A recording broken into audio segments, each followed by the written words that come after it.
여호수아서 말씀 보고 있는데요, 하나님의 은혜가 우리 모두에게 넘치길 바랍니다. 가나안 정복에서 주목할 것은 헤렘이라는 명령입니다. 히브리어로 이 헤렘이라는 말은 금지하다, 그리고 봉헌하다, 진멸하다라는 그런 의미를 가지고 있습니다. 이스라엘은 가나안 땅에 있는 모든 남녀노소를 진멸해야 했습니다. 현대인의 이 눈에 볼 때에 이 헤렘 명령은 인종 청소처럼 느껴지죠. 그래서 매우 반인륜적인 명령처럼, 그리고 도덕적으로 문제가 있는 명령처럼 느껴집니다. 약간은 IS를 능가하는 종교적인 광기가 보이는 그런 느낌의 명령이라고 생각할 수 있습니다. 우선 성경의 설명에 따라서 이 명령에 대해서 한번 살펴보도록 하겠습니다. 제가 한 3가지로 말씀드릴 수 있을 것 같은데요. 첫째는 헤렘 명령은 하나님이 가나안 땅에 사는 사람들의 죄가 가득함을 법정에서 심판하는 성격의 명령이라고 보시면 됩니다. 법정적 의미를 가진 명령이라는 것입니다. 우리는 큰 죄를 지어서 법정에서 사형 판결을 받은 이에게 형을 집행할 때 그 사람에게, 그 형을 집행하는 사람에게 도덕적인 것으로 그를 고발하거나 문제 삼지 않을 것입니다. 또 그가 잔인하다, 어떻게 저렇게 사람을 죽일 수 있어? 라는 그런 표현을 쓰지 않을 거예요. 왜냐하면 그것은 그 판결, 사형의 판결을 공식적으로 받고 정당한 어떤 그런 형의 집행이기 때문에 우리는 그렇게 생각하는 것이죠. 지금 이스라엘 백성이 저 가나안 땅을 심판하는 것은, 지금 이 헤렘 명령은 하나님께서 그 땅에, 그 가나안 땅에 사는 아모리 족속의 죄가 관영함으로, 가득함으로 내리는 심판이라고 보시면 됩니다. 그 이해가 첫 번째이고요. 두 번째, 헤렘 명령은 의학적으로 접근할 수가 있습니다. 사랑하는 가족의 몸에 암덩어리가 있다라고 생각해 보십시오. 그것을 제거해야 되겠죠. 그것을 놔두면 사랑하는 가족의 생명이 위험해지기 때문에 그렇습니다. 우리는 몸에서 암덩어리를 제거하는 의사와 그 의사의 손에 들인 칼을 보고 도덕적으로 문제를 삼거나 그 의사를 비난할 수가 없죠. 그래서 당연히 그 의사와, 그런 의미에서 이스라엘 백성은 지금 하나님께서 그 가나안 땅을 고치시는 그 의사와 그 칼이 되어서 그 땅을 잘라내고, 그리고 심판하는, 치료하는 수술적, 외과적인 수술을 하는 과정이라고 이해한다면 또한 헤렘 명령에 대한 이해가 될 것입니다. 더하여서 마지막으로 요즘식으로 말하면 방역적 차원을 생각할 수가 있습니다. 가나안 족속은 반드시 죽음에 이르게 하는 그런 바이러스를 가지고 있는, 죄의 바이러스와 문화를 가지고 있는 그러한 족속이었습니다.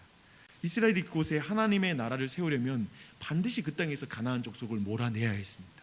이것이 중요한 조건입니다. 그대로 놔두면 결국 이스라엘 백성, 이스라엘 나라 자체도 이 죽음의 바이러스에 전염되어서 이제 죽음에 이르게 되기 때문에 철저히 방역 차원에서 이 문제를 가지고 있다라고 이해한다면, 아마도 이 정도 이 성경적인 설명을 우리가 듣는다면 조금 이해가 되지 않을까 싶습니다.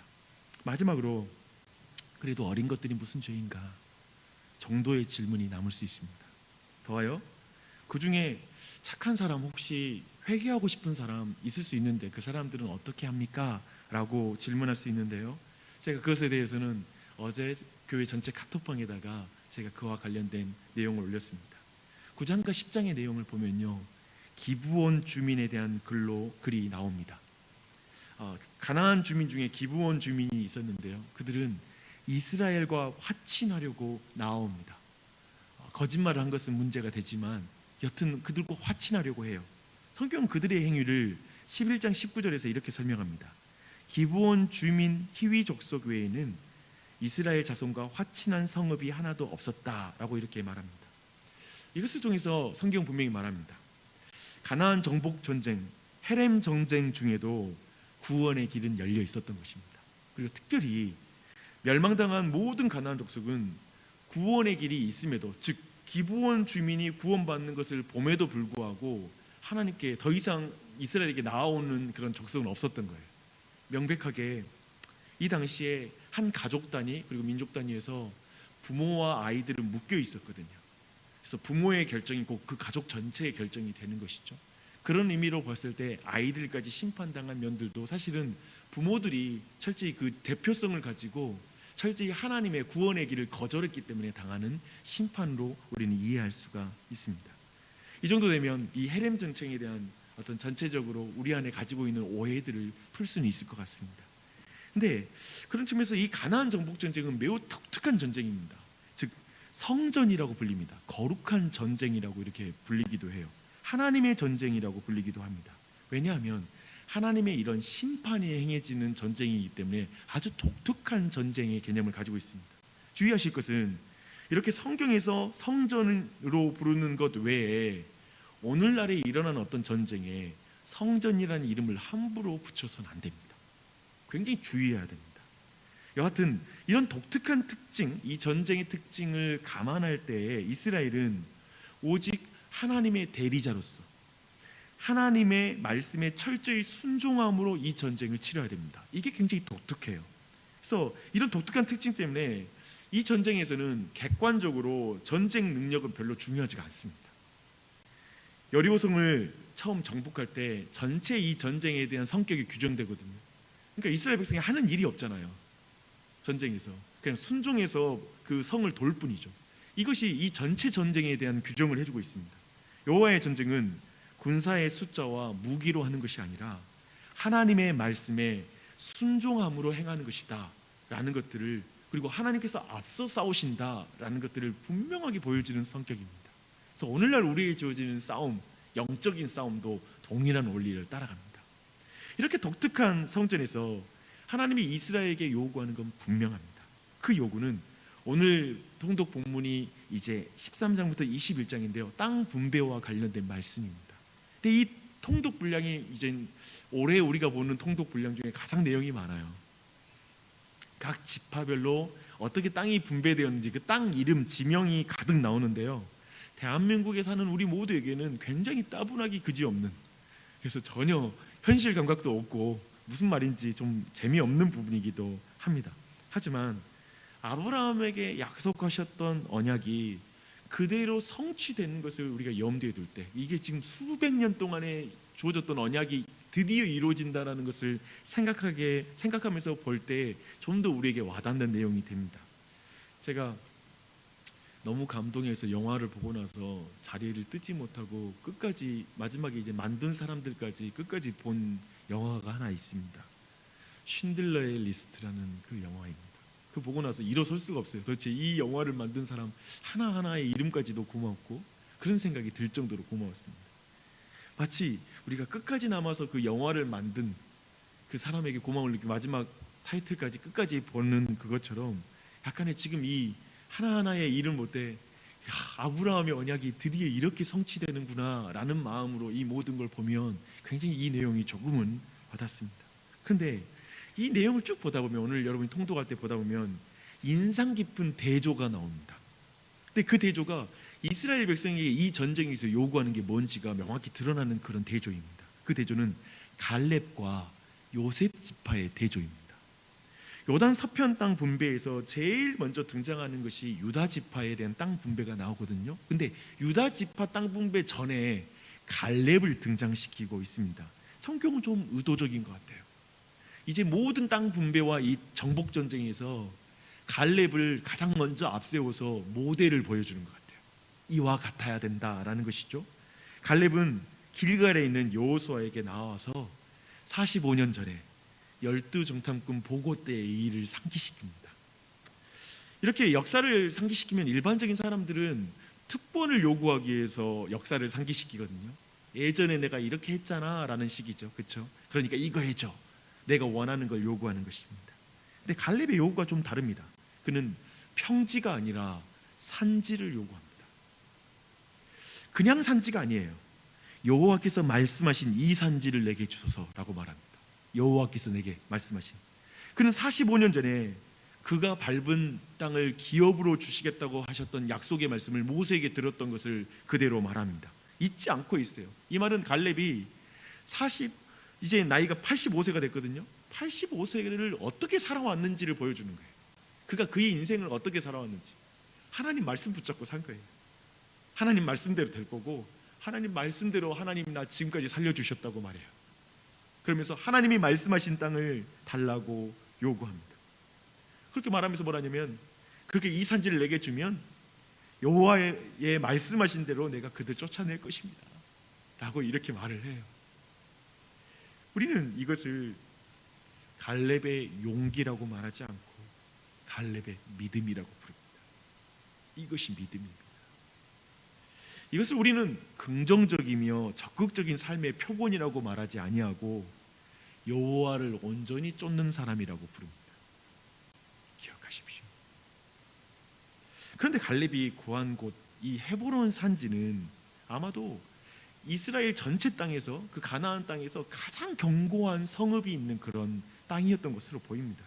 왜냐하면 거기에 이스라엘이 그토록 두려워했던 아낙 자손들이 그쪽에 주로 살고 있었거든요. 특별히 보니까요, 특별히 아낙 자손의 고향이었던 것으로 보여요. 쉽게 말하면 아낙 자손의 본거지라고 말할 수 있습니다. 헤브론의 앤 이름이 기럇 아르바인데, 이 아르바가 아낙 자손의 조상의 이름 중에 영웅 중에 한 사람의 이름이거든요. 그러나 그는 이렇게 말합니다. 보십시오. 이제 보소서, 여호와께서 이 말씀을 모세에게 이르신 때부터 이스라엘이 광야에 행한 이 45년 동안을 여호와께서 말씀하신 대로 나를 생존케 하셨나이다. 오늘날 내가 85세로 돼 모세가 나를 보내던 날과 같이 오히려 내가 강건하니 나의 힘이 그때나 이제나 일반이라 싸움에나 출입에 감당할 수 있사온즉 그날에 여호와께서 말씀하신 이 산지를 내게 주소서. 당신도 그날에 들으셨거니와 그곳에는 아낙 사람이 있고 그 성읍들은 크고 견고할지라도 여호와께서 혹시 나와 함께 하시면 내가 필경 여호와의 말씀대로 그들을 쫓아내리이다. 할렐루야. 멋있죠? 귀하죠? 갈렙은 믿음대로 그 땅을 얻습니다. 갈렙을 통해서 우리는 하나님께서 비록 약속하신 땅을 우리에게 약속하신 땅이지만 그것도 그들이 믿음으로 싸워 이겨야 할, 얻어야 될 땅이라는 걸 우린 분명하게 보게 됩니다. 그런데요, 17장 14절로 18절에 보면 요셉 지파의 불만이 나옵니다. 요셉 지파라는 말은 에브라임 지파와 므낫세 지파 두 지파입니다. 좀 대조가 돼요. 아까 갈렙은 한 가족의 대표로, 어쩌면 한 노인으로서 지금 여호수아에게 나온다고 표현하는데, 이때에는 두 지파가 연합해서 지금 이제 여호수아 앞에 나왔습니다. 그래서 대조가 돼요. 근데 요셉 지파는 여호와께 나와 자기들의 기업이 적다라고 불평을 늘어놓습니다. 자기들이 한 지파로 역임을 받아서 지금 제비가 한 지파에게 주는 지파처럼 땅이 분배된 것 같다라고 뭔가 지금 지파, 이 땅 분배에 대한 불만을 제기합니다. 사실 에브라임 지파와 므낫세 지파가 붙어 있거든요, 땅 분배가. 그래서 자기들이 왠지 한 지파로 한 땅만 얻었다라고 생각하면서 지금 이 시비를 걸고 있는 것으로 보입니다. 근데 이에 여호수아는 브리스 사람과 르바인 사람의 땅으로 올라가서 개척하라고 말합니다. 요셉 지파는 그 산지는 자기들에게 적당하지 않고 골짜기 땅인 베스완과 그 지역을 원한다라고 말하면서 저들은 철병거를 가지고 있으니까 쫓아내기가 쉽지 않다라고 또 이렇게 말하면서 이렇게 계속해서 불평을 늘어놓습니다. 그러나 여호수아는 그 구체적인 제안을 거절합니다. 그리고 개척하라고 말합니다. 근데 아까 봤잖아요, 이 노인 갈렙은 산지 올라가서 내가 개척한다는 거잖아요. 이 땅 주라고, 개척하겠다고 말하잖아요. 너무 대조가 되는 거예요. 이런 에브라임도 에브라임과 므낫세가 주님이 주신 기업을 결국에는 다 얻지 못했다라고 나중에 결과를 또한 말하고 있습니다. 하나님의 말씀에 불순종하여서 가나안 주민을 다 쫓아내지 않아요. 결국에 그들이 힘이 없어서가 아니었다는 걸 17장 12절로 13절 보면 나오거든요. 그들이 나중에 힘이 강성해집니다. 그때에도 가나안의 거민을 쫓아내는 대신에 그냥 자신의 종으로 활용합니다. 잘 보십시오. 하나님에 대한 어떠한 믿음의 고백도 없어요. 이들에게 약속도 없어요. 철저히 자신들이 가진 숫자대로 특권을 지금 요구하는 거예요. 자기들이 자기의 숫자, 그리고 자신들이 가진 특권, 자신들의 유익에 따라서 움직일 뿐이에요. 철저히 그것을 보여주고 있습니다. 이렇게 보면 진짜 신앙의 적이 뭔지가 드러나요. 편의주의와 실용주의입니다. 우리의 삶에서 힘이 없을 때에는 없는 대로 핑계대요. 거기서 그냥 편하게 하려고 그래요. 뭐 개척해요. 뭘 또 산지로 올라가요. 귀찮잖아요. 뭐 전쟁을 치를 필요 없는 당을 요구하는 거예요. 그렇게 계속 편의주의로 가요. 힘이 없으면 힘이 없다고, 우리가 약하다고 핑계대고요. 있을 때는 있는 대로 내가 힘이 강하니까 그 안에서 누리려고 합니다. 말씀을 계속 피해가고 불순종하는 것입니다. 그게 요셉 지파가 보여주는 모습입니다. 오늘 말씀 통독하시면서 이 갈렙과 요셉 지파를 다시 한번 묵상하며 보셨으면 좋겠습니다. 나이가 들수록 조금, 지금도 어리지만 그러나 나이가 조금씩 들수록 갈렙이 참 귀하다라는 생각이 더 쌓이는 것 같아요. 또 한편에 요셉 지파도 더 이해가 돼요. 그렇지 않아요? 여러분의 마음은 어디로 끌리세요? 요즘 여러분의 신앙과 중심은 갈렙에게 끌리세요? 아니면 요셉에게로 더 끌려가는 것 같습니까? 제가 볼 때는 우리의 육체는 요셉 지파에게 계속 더 끌려갑니다. 가만히 놔두면 우리의 마음이 그리 가요. 편하게 살고 싶어요. 전쟁을 치르고 싶지 않고 믿음의 싸움을 싸우고 싶지 않은 게 우리의 마음이 아닌가 싶습니다. 45년 전에 주신 여호와의 말씀을 기억하고 지금도 말씀 붙잡고 살면서 산지를 개척해 나가는 일에 앞장서는 갈렙, 그 믿음의 사람 얼마나 귀해요.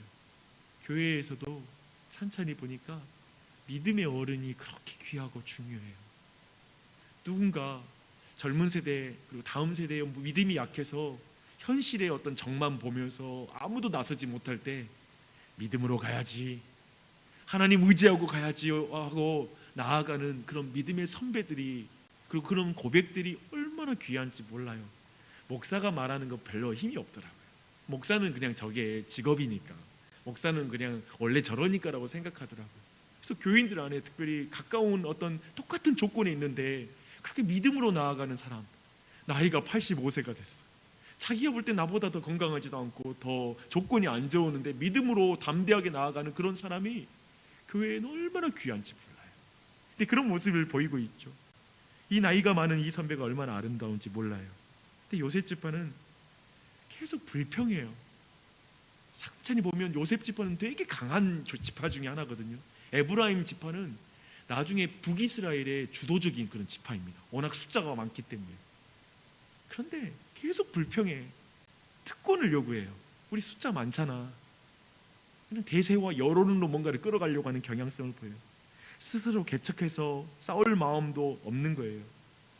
계속 여호수아가 능히 너희들은 이 땅을 취할 수 있어 그래도 할 수 없어요 라는 말을 되뇌입니다. 철저히 영적으로 무기력하고 패배주의에 찌든 어떤 그런 영적인 모습을 보입니다. 사랑하는 여러분, 우리 모두 갈렙을 사모하는 줄 믿습니다. 그 길을 쫓아가고 싶은 마음이 우리 안에 있는 줄 믿습니다. 우리 마음이 다시 한번 온전히 하나님을 쫓았던 그 갈렙, 어떤 삶의 조건과 어떤 건강, 어떤 그런 것들은 점점 우리 안에 쇠하여질지 몰라요. 부족해질지 몰라요. 하지만 하나님 말씀 붙잡는 것, 그걸 온전히 쫓는 그 믿음에 대한 소원을 가지고 그 믿음의 길을 걷게 해달라고 간구하는 우리의 입술, 이 아침에 이렇게 깨어있는 게 기적이에요. 하나님의 그 능력, 갈렙처럼 하나님 나아가기 원한다는 믿음의 고백이 이 시간 우리가 기도하는 모습에 나타나지요. 그걸 간구했으면 좋겠습니다. 얼마나 아름다워요. 나이가 들수록 아름답지 않아요? 요셉은 아무리 젊고 강해도 되게 추해 보이잖아요. 참 없어 보이잖아요. 저는 여러분이 그 갈렙의 길을 걸었으면 좋겠어요. 그 기도, 오늘 이 아침에 가족을 위해서, 교회를 위해서 기도할 때 하나님 우리 교회 그런 경건한 믿음의 사람, 갈렙과 같은 믿음의 선배들, 마을장 그리고 타운장 그리고 그러한 믿음의 사람들이 교회 곳곳에 일어나서 그런 고백이 풍성하게 넘치는 교회가 되게 해주시옵소서라고 간구하는 이 아침이 되시길 바랍니다. 기도하겠습니다.